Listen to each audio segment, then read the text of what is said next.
33 minutos sobre las 11 de la noche. Nos preguntamos, José Luis, ¿qué tienen que ver los trasplantes con el déficit? Pues es que hoy voy a estar aquí de cascarrabias. Nos encanta que estés de cascarrabias. Vamos a ver, primero, la intervención de Montoro, que no es, como sabéis todos, mi ídolo, es perfecta. Dice que tienen la posibilidad, pero que tienen que decidir si la ejerce, que básicamente. Lo que dice la norma es eso. Que en esos casos se quedará al análisis del Ministerio de Hacienda, sí. y que todavía no han analizado. No se ha presentado el caso. Bueno, pero él podría haber contestado, esto va a estar blindado. No puede estar blindado, no puede estar blindado. Nada puede estar blindado. Nada puede estar blindada, claro, es que esa es la discusión. Claro, ¿por qué no puede estar blindado? No se le está diciendo a la comunidad autónoma que ha incurrido en déficit, que no puede pagar el problema de formación de los trasplantes. Lo que se le está diciendo es que lo paga a su cuenta, que es un tema muy distinto. Bueno, no, claro, Cataluña, claro. Usted no me entra en el proceso general de cuadre del sistema del Estado. Claro. Bueno, pues los trasplantes de Cataluña los paga usted. Claro, es una forma de sacrificar el programa, porque estamos hablando de comunidades que tienen déficit, claro. Las embajadas en el extranjero y pagar los programas de tal. O sacrificar el salario de los consejeros y pagar o sacrificar las subvenciones que se le da al teatro, ¿cómo se llama? El liceo. Eso es lo que se está diciendo, ¿eh? No se está diciendo que no van a cobrar.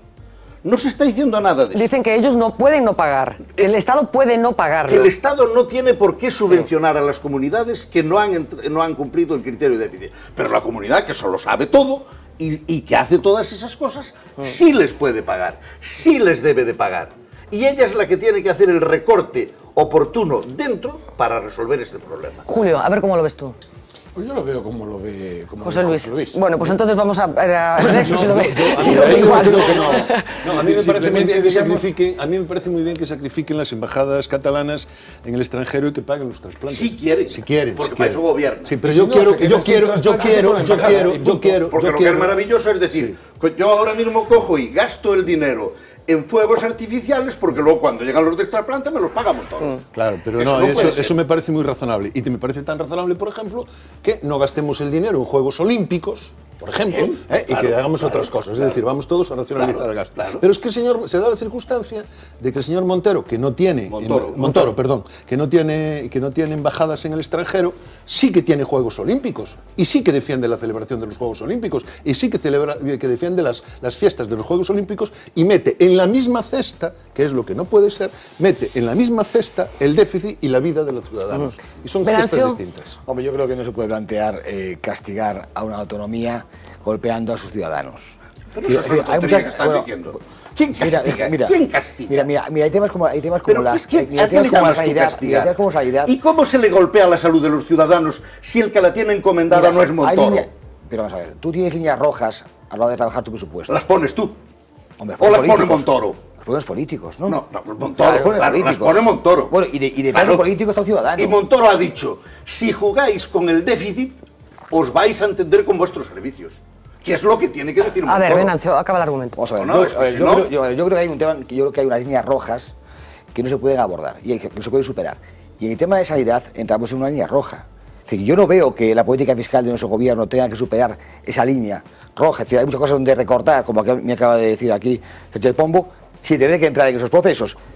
Tú lo que haces es pasarle la transferencia de responsabilidad a la autonomía. ¿A quién la tiene? Y además con una advertencia legal desde hace mucho tiempo que le dice, si usted no me hace esto, usted correrá con las consecuencias. A ver, Adina. Claro. Sí, yo tengo una propuesta que creo que le va a gustar sobre todo a Ernesto, que es que los trasplantes los paguen los bancos, de esos 7.000 millones que han ganado con la cláusula suelo. No, con los 185.000 que les dimos. Claro, pero fuera de esto, y yo creo que efectivamente es verdad que el gobierno central no tiene por qué asumir estas cosas, porque son competencias de los gobiernos autonómicos. Aún así, cuando se trata de un programa como el programa de trasplantes, que es una de las cosas para las cuales España es líder en el mundo, más allá de la importancia que tiene. Y siendo líder en el mundo, esto también afecta a la economía de muchas maneras, ¿no? Cuando un país es líder en algo en donde tiene mucha investigación y muchas cosas detrás, ¿no? Entonces, en ese sentido, yo creo que el ministro Montoro puede aplicar el recorte por muchos otros lados y puede amenazar de no subvencionar muchas otras cosas que no sea el programa de trasplantes o que no sean cuestiones que tengan que ver con la sanidad. Es exactamente lo que hizo. Amenazó solo el programa de trasplantes. No, a ver, acaba, ponle por otra vez. No, él no se refiere específicamente. No dijo eso, dijo. Le preguntan por los trasplantes que cuando suceda eso, el ministerio será el encargado de ver cuándo sí y cuándo no. Y dice, de todo eso no hemos visto nada todavía. Eso es lo que ha dicho. Que va a haber las cosas y las subvenciones que se pidan, pero esa debería ser una cuestión que no se pueda tocar. Pero es que no puede ser, vamos a poder tocar esas no subvenciones. Está gobernado. Quiere decir que los señores de trasplantes hacen lo que le da la gana y el otro paga. Y eso no es gobernar. Gobernar es que hay que ordenar el gasto en función de su importancia, pero no hay gastos ilimitados en ningún sitio porque no hay. Bueno, lo que sí puede haber pasado es que como consecuencia de esta alerta, el gobierno central sí acabe pagando esos 2 millones de euros, porque estamos hablando de 2 millones de euros que corresponden a esas 5 comunidades autónomas que han incumplido el objetivo de déficit en lo que compete a los trasplantes. Veremos lo que pasa. Déjame decir solo una cosa. Si yo fuese, desde luego, Feijóo, lo primero que decía es, el año que viene no va un duro de la Xunta al sistema de trasplantes y la factura a Montoro. Brevemente, por favor, Julio, que quiero meter Chipre. En el fondo, por lo menos tal y como yo lo veo, es que hay muchas competencias que están en las comunidades autónomas que tendrían que regresar otra vez al Estado central. Por ejemplo, el tema de los trasplantes. Es decir, si efectivamente algunas comunidades autónomas o todas no se pueden hacer cargo de los trasplantes, que vuelva a ser otra vez una competencia a nivel central y la pagamos todos directamente. Pero vamos a ver, pero estamos hablando de cosas que no se deben de mezclar, de verdad. Ya sé, José Luis y Julio, que es que los problemas económicos, pero mira, hay unas líneas rojas que no debemos de mezclar, no debemos de traspasar para mezclarla, para hacer un totum revolutum con todo. La sanidad es una de ellas. Vamos a ver, ¿qué estamos sacrificando? ¿Los trasplantes que estamos sacrificando? ¿La vida de la gente? Para ganar 2 millones de euros. Vamos a irnos a Chipre, porque quería aprovechar la sabiduría de los componentes de la mesa de hoy para que nos aclaren algunas cosas que tienen que ver con Chipre y con algo que parece que hay un cierto consenso en considerar una chapuza por parte de la Unión Europea. Saben seguro ya que los bancos de la isla seguirán cerrados hasta el próximo lunes. En principio iban a abrir mañana, pero finalmente, como no se ha llegado a un acuerdo exactamente, se van a mantener cerrados, como decíamos, hasta el martes próximo en concreto. Vamos a ver lo que ha sucedido hoy en torno a este asunto de Chipre. Los chipriotas van a la caza del cajero con dinero. Desde el sábado no es fácil encontrar uno con efectivo. No money. ¿No? Aunque los bancos que continúan cerrados se afanan en reponer metálico para evitar que el país se paralice, porque el rescate sigue bloqueado tras el rechazo del Parlamento chipriota. Europa les reclama 5.800 millones de euros para prestarles 10.000, pero no quiere que se castigue a los ahorradores. Que es vital el defender y que haya una tasa cero para aquellos depósitos de menos de 100.000 euros. Yo, desde luego, no soy partidario de que la gente pierda sus propios depósitos porque no tienen ninguna responsabilidad en esta materia. El gobierno chipriota busca con toda la oposición un plan B, porque descarta penalizar solo a los grandes ahorradores, la mayoría rusos que podrían tener hasta 24.000 millones de euros en los bancos de la isla. Los lazos con Moscú son tan fuertes que el ministro de Finanzas chipriota no ha dudado en acudir allí para pedir ayuda. Pretendía ampliar el préstamo de 2.500 millones con Rusia a cambio de participaciones en las importantes reservas energéticas de Chipre. De momento no ha tenido éxito.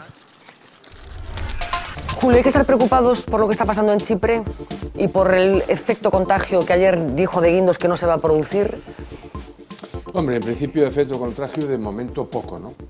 Dice, hoy la bolsa, digamos, ha reaccionado, ayer ya lo había hecho, la prima de riesgo bajó y, o sea, afortunadamente da la impresión de que el tema está circunscrito, ¿eh? Lo que pasa es que a mí me da la impresión de que todo esto es una auténtica locura, desde el principio hasta el final.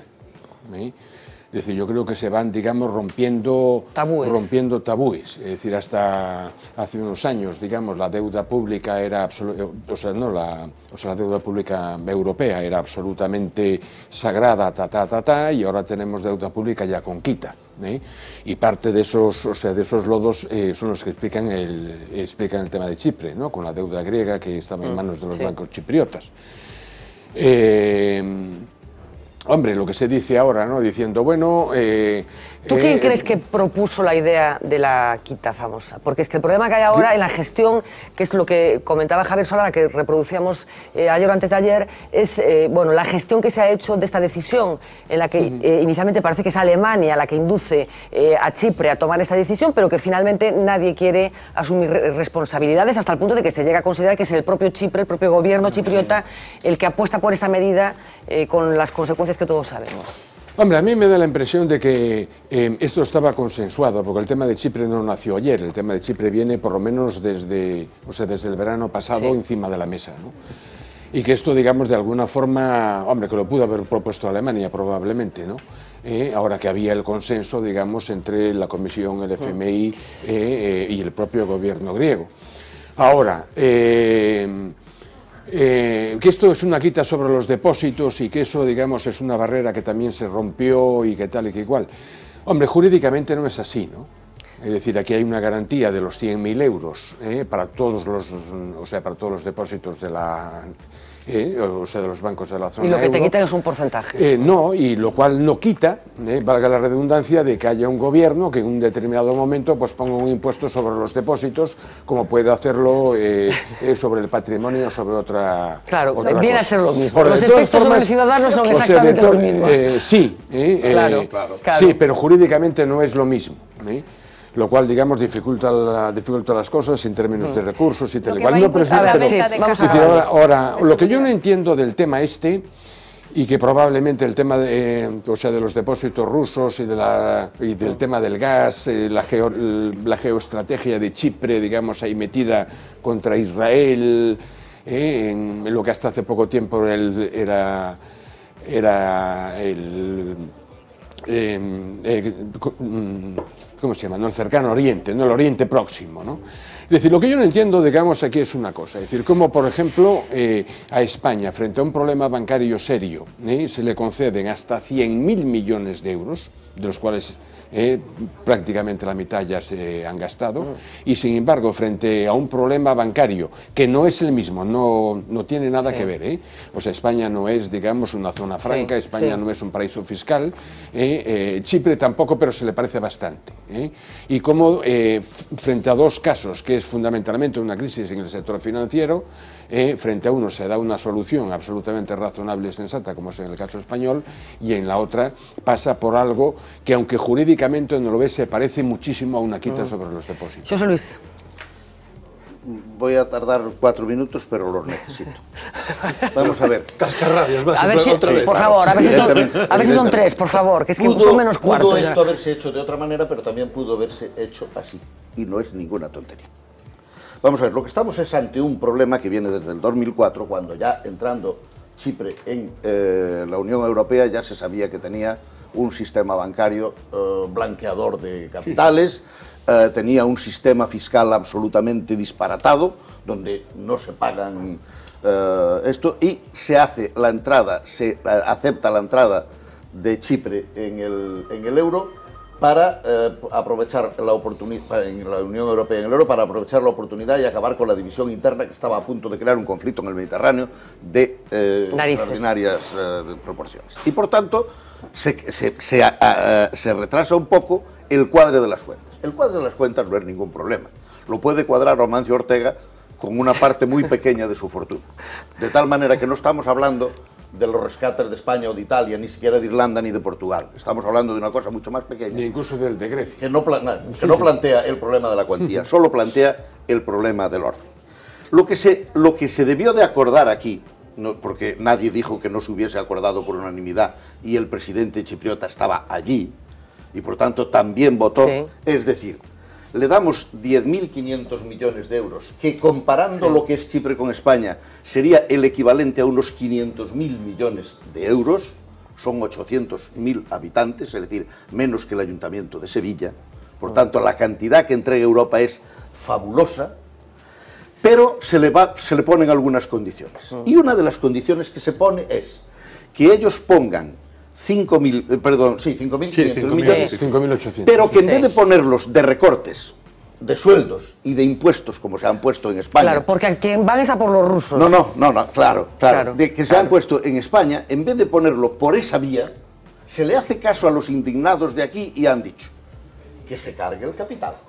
Y por tanto, los que no han pagado impuestos y han ahorrado, los pagan ahora. Y lo que se pone ni es una quita ni leches en vinagre, es un impuesto que es lo que se ha pedido siempre. Es un impuesto sobre el capital. Es cierto que se puede distribuir de otra manera. Claro. Se puede empezar en los 20.000, en los 30, en los 40 o en los 100.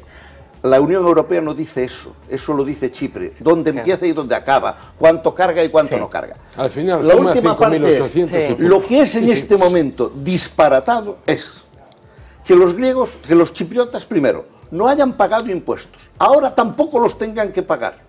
Y que los demás europeos vayamos a salvar dinero negro ruso depositado en la banca chipriota, que ahora no puede devolverlo porque es frente a esa deuda de 20 y tantos mil millones de euros completamente insolvente. Ya está bien, ya está bien. Y no se puede informar con la cantidad de tonterías que hemos oído estos días. Por el primer lugar, los impuestos graban actos. Los impuestos graban actos. Lo que lo graban es de pasado. Uno hace un acto de consumo o tiene una renta y se la graban. Lo que no graban, pero lo graban la renta de capital. O patrimonio, cuando ya lo sabes. Bien, aquí hablamos de lo siguiente, hablamos de un país que tiene una población un poquito más pequeña que La Coruña y tiene 120.000 millones de volumen de negocio, su banca, que es más o menos la suma de Nova Galicia más Banco Pastor, más el resto que hay por Galicia. Esos son 120.000 millones. Y lo que se plantea es una ayuda de 10.000 millones, que no es ni más ni menos que la que se le dio a Nova Galicia. Es otra manera de verlo, son igual, son cifras como tú indicas, pero es otra manera de verlas. Y lo que se plantea con este marco, estas cifras, lo que se plantea es destrozar un país. Porque un impuesto un país no lo destroza. Pero una situación como esta que genera pánico financiero y genera retirada de fondos, solamente hay que acudir a las hemerotecas, ver cómo estaba Argentina cuando todo ese proceso y cómo está ahora. Argentina, pasados 10 años, todavía no tiene crédito bancario. Aún no lo tiene. ¿Retirada de fondos hacia dónde? ¿De quién? No, se están saliendo fondos hacia Rusia ya. Sí. Al día siguiente, si tú has metido ahí los depósitos confiando en el sistema y te viene esta encima, lo normal es que quites todo. Claro. Y no hay reservas para soportarlo, salvo que el Banco Central Europeo las apoye. Y todavía no dijo nada. Y después, sobre el papel de Alemania, permíteme que te diga, que el martes el ministro de Finanzas alemán lamentó profundamente que no hubiera esta quita. ¿Y qué dice él a su juicio? Dice, mire, es que como Chipre tiene una deuda del 86%, si le metemos 10.000 millones más, va a llegar al 140%. Demasiado. Vale, es posible que sea mucho, pero Alemania ha vivido con una deuda del 110% muchos años y sigue viviendo con una prima de riesgo inferior a la nuestra. Y aquí lo que hablamos es que si por no llegar ahí o por no abordar otra agenda distinta, vamos a agarrar a un país y a unos ciudadanos que creo que poco tienen que ver, y vamos a mandarlos durante 10 años a una situación de pobreza y de pérdida de vida, porque eso es pérdida de vida. Pero hay una cuestión más, además, que es que la Unión Europea lo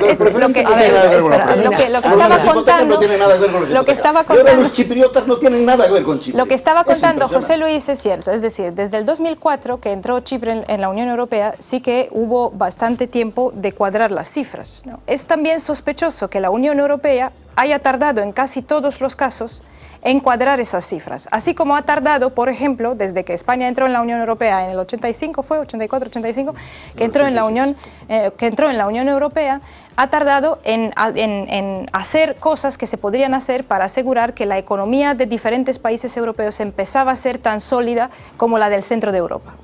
Yo creo que estas son cuestiones de fondo que la Unión Europea ha ignorado, porque ha ignorado con ciertos beneficios para ciertos países, ¿no?, durante un buen tiempo, y que no se han tratado a tiempo. Estas cuestiones tendrían que haber sido tratadas. No tenemos tiempo para más, desde la ventaja estratégica de Chipre, cuando entró, efectivamente, fue una ventaja estratégica muy importante que tenía también que ver con las relaciones con Turquía, y esa ventaja estratégica han pasado 8 años o más de 8 años, ¿no? Y en este tiempo, hasta la crisis económica, no se hizo nada para cuadrar las cifras. No tenemos tiempo para más y todavía quería desengrasar un poco la intensidad informativa de la jornada de hoy con una noticia que nos ha proporcionado un hombre que habitualmente no forma parte de estos debates. Se llama Mourinho y es el entrenador del Real Madrid.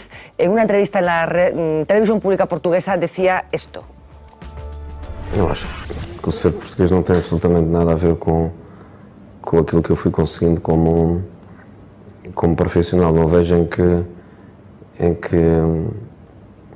fator é que possa haver algum tipo de relação. Aqui em Espanha seguramente o contrário, porque é mais difícil, mas nos outros países onde eu estive nunca senti que ser portugués fosse uma vantagem ou uma desvantagem. Bueno, él cree que ser portugués en España es una desventaja, así que hemos recurrido a Marina Chiadegato, que lo ha vivido con especial pasión, para que nos diga cómo es esta extraña relación que mantenemos los españoles con los portugueses. Cuéntanos, Marina. Pues Fernanda, cada país, cada uno de los países tiene sus tópicos y cuando hablamos de países vecinos, las ideas preconcebidas se miran con otras perspectivas. Todos los españoles que se han ido de viaje saben que España es sinónimo de toros, de fiesta y de flamenco, y los portugueses ahora mismo cuando cruzan sus fronteras el comentario es más bien el fútbol, Cristiano Ronaldo y José Mourinho, aunque curiosamente los dos grandes del fútbol portugués trabajan ahora mismo aquí en España. Pero si le pedimos a un español que nos dibuje un vecino luso, lo primero que vemos será el bigote, tanto de los hombres como el de las mujeres, y los portugueses nunca llegarán a entender las siestas y las jornadas partidas tan típicas en España, país por cierto donde no se come paella todos los días, así como tampoco el bacalao es el plato de todos los días en Portugal. Cuando un luso cruza la frontera habla de los caramelos de Badajoz. Aquí en Galicia nos contestan que nunca habían escuchado tal cosa, pero que siempre que van a Portugal aprovechan para comprar toallas. Aunque no todo son discusiones, los portugueses dicen que los españoles conducen mal y los españoles que los portugueses no saben conducir. Y si para un luso de España no viene nunca ni buen viento ni buen casamiento, los españoles contestan con un menos mal que nos queda Portugal. Así que tópicos, Fernanda, hay muchísimos. Siente que el otro y tiene factura gallega además, así que había que advertirlo. Lo de las toallas me hace gracia porque Marina, que ha vivido mucho en Portugal, siempre le llamó mucho la atención lo de las toallas. Creo que lo de las toallas allí no. No, en el norte del país sí, pero más para abajo, del centro para abajo, nunca había escuchado que Portugal era famoso por las toallas. Bueno, pues que sepas que aquí para nosotros Portugal es famoso por las toallas. Yo no sé si compartís un poco la tesis de Mourinho, Ernesto. No le quiero dar la razón a Mourinho. Eso me encanta que le des la razón a Mourinho, claro, porque yo también se la doy. Porque si los de las preferentes no tienen nada que ver con las preferentes. Los de las hipotecas no tienen nada que ver con las hipotecas. Mourinho no tiene nada que ver con Mourinho. No, con la educación. Es decir, Mourinho no hace nada para resultar un repugnante, maleducado e insoportable. Mourinho nada. No tiene nada que ver con la educación. No, pero vamos a ver, ¿no hay un cierto complejo de superioridad de España hacia Portugal? Sí. Pregunto. Pero no en Galicia. Mira, te voy a hablar de mi propio caso. Decía, yo nací en Brasil y estuve allí hasta los 10 años. Bueno, me llamaban de todo, español, me zurraban en el colegio, no sé, y este tipo de cosas. Vine para aquí a los 10 años. Y te llamaban brasileño. Brasileño, canoeiro, salvaje, negro. Me seguían zurrando en el colegio. Lo cual al final tuve que empezar a poner un poco de orden, porque aquello de tanta preferencia chipriota, no sé qué, ya estaba. ¿Y por qué optaste? Pues opté por zurrar claro, es que es la lógica. Y además era un niño grandote, claro, entonces no te dejabas. ¿Tú cómo lo ves con esa mirada un poco desde fuera que a mí siempre me interesa tanto? Bueno, es difícil hablar de cómo es ser portugués en España, pero te puedo contar cómo es ser rumano. ¿Y cómo es? También sois víctimas de los estereotipos. Es muy difícil a veces ser rumano en España, ¿no? Para no ir más lejos, te voy a contar una anécdota. Un día estaba compartiendo mesa con unas personas y había personas ahí desconocidas en esa mesa. Entonces, en algún momento, una mujer que no me conocía de nada se entera de que yo voy a la tele y ya no me había visto todavía, ¿no? Y en algún momento, bueno, me pregunta cómo he llegado yo a estar en la tele, muchas cosas, por qué me invitan a mí. Y llega un momento donde me dice, pero no habían encontrado otras personas competentes aquí. Entonces, bueno, pero eso era por tu nacionalidad rumana. Efectivamente. Por eso decía aquí, ¿no? En España, en Galicia, no han encontrado otras personas competentes. No, pero dice que a lo mejor si fueras francesa te decía lo mismo. Puede ser, no lo sé, pero la cuestión es que ser extranjero y ser rumano en particular tiene sus dificultades, ¿no? En España. Yo creo que los prejuicios son generales. Lo que dice Julio es cierto, ¿no? Existen en todos los países, sobre todo son acuciantes con los vecinos porque tenemos más contactos con ellos y entonces también nos molestamos más. Hay países que también los tenemos prejuiciados como que son mejores, ¿no? Claro, pero siempre... ¿Cuál de Adabais? ¿O es que aquí los de Lepe están mejor tratados que los de Portugal? Claro.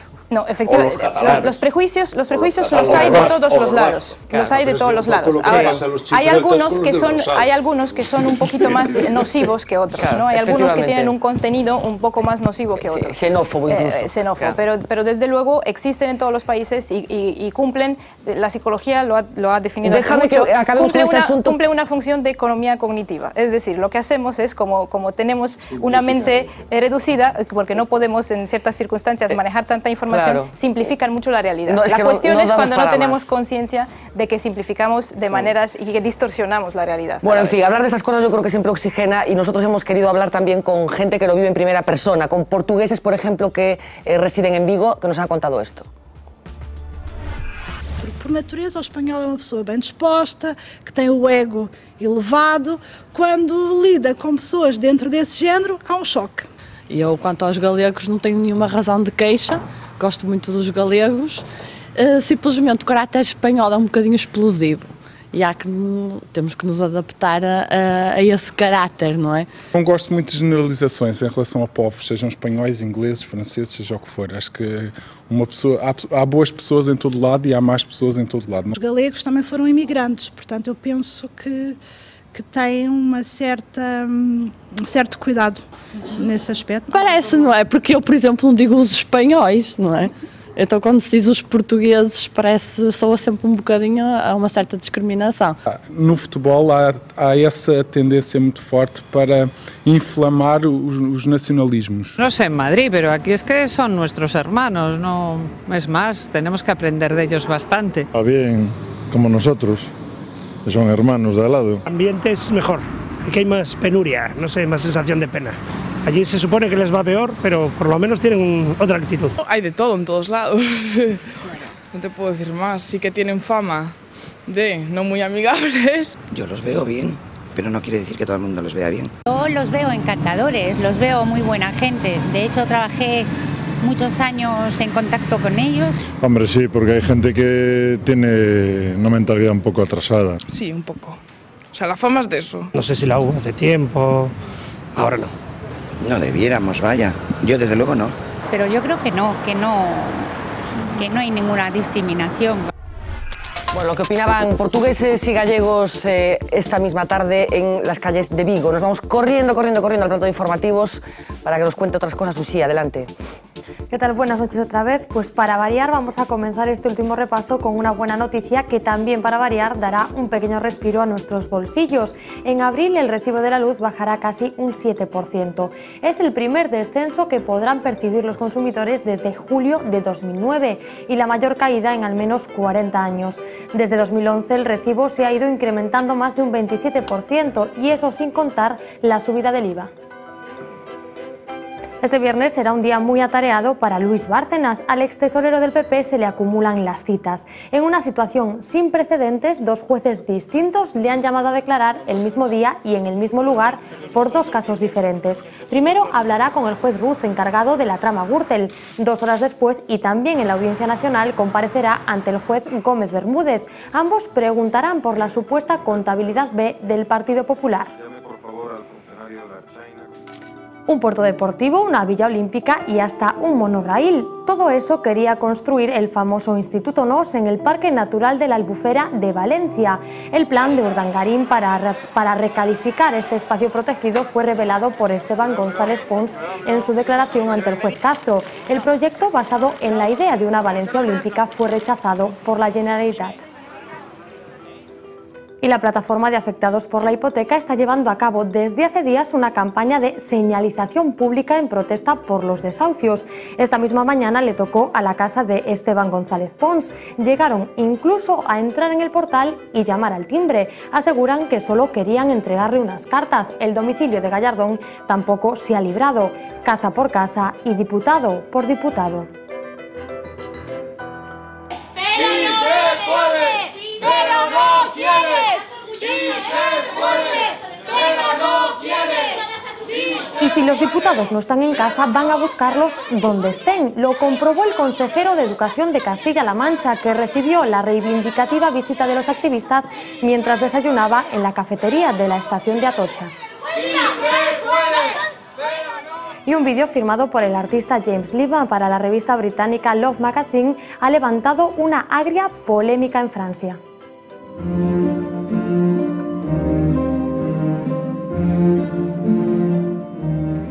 Las modelos de Louis Vuitton como si fueran prostitutas por las calles de París. Las asociaciones feministas ya han puesto el grito en el cielo. Aseguran que es un vídeo perturbador que asocia dos mundos totalmente diferentes. Unas imágenes donde en teoría se presenta la última colección de la firma, y digo en teoría porque desde luego ropa, lo que es ropa, se ve poca. Lo que está claro es que sí que han conseguido llamar la atención. Efectivamente, que supongo que era uno de los propósitos de esta campaña de Louis Vuitton. Gracias, Susia. Nos vemos mañana. Hasta mañana. Corriendo, nos vamos a la primera página del periódico de mañana. Atención, llevamos buena parte del programa hablando de las preferentes y la noticia que estaban esperando, temiendo los afectados ha llegado. Los clientes de NCG con preferentes perderán entre un 10 y un 55% del dinero que habían depositado. El FROP impondrá a partir de mañana, por el viernes, la quita para más de 64.000 suscriptores de estos productos de la entidad gallega. La foto de primera para esos incidentes que comentábamos que tenían lugar hoy en Vigo. Los preferentistas cercan 40 minutos al delegado del Gobierno y a un consellero. Destacar también, en relación con Chipre, que la Iglesia Ortodoxa de Chipre ofrece su patrimonio para afrontar la crisis de la deuda, que el Endoiro cobró todo su sueldo de la pasada temporada mientras dejaba de pagar a jugadores y a Hacienda, y que la Xunta permitirá a los funcionarios separar 6 días de sus vacaciones y unirlos a los 3 de asuntos propios, cosas que tienen que ver con el funcionamiento interno de la Administración autonómica. Llamativa la imagen del político acosado mientras desayunaba, no sé si os ha llamado la atención. Y bueno, se pasa lo mismo que con los ayuntamientos, ¿no? Porque lo conocían. Sí. Porque lo conocían. No, y además que era el de Castilla-La Mancha en la estación. Castilla-La Mancha en Madrid. Es decir, mira, a mí no me parece un buen sistema. Buen sistema. Ni siquiera el camino, ¿no? O sea, hay un señor que está haciendo un trabajo, que está desayunando en una estación y que vengan allí a decir... o sea, vamos, esto no va así. No se debería generalizar, desde luego. Claro. Pero a mí también me parece muy impactante el tema de la Iglesia Ortodoxa, que no tuvimos tiempo de hablar hoy, pero el tema de la Iglesia Ortodoxa fue un tema muy llamativo, de que la Iglesia ponga sus propiedades a disposición de cuestiones de Estado.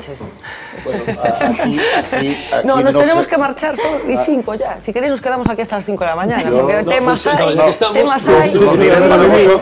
Exactamente. Exactamente. Voy a poner una cámara abajo mientras nos despedimos, que se producen conversaciones muy suculentas. Muchísimas gracias por acompañarnos esta noche, de verdad, una noche muy apasionante. Regresamos mañana a partir de las 10 menos 20 de la noche. Estaremos con Xavier Vence, que como saben acaba de ser elegido nuevo portavoz del Bloque Nacionalista Galego. Les voy a dejar, pero les voy a dejar con un desfile muy especial de mujeres reales que tenía lugar el pasado día 9. Sean felices.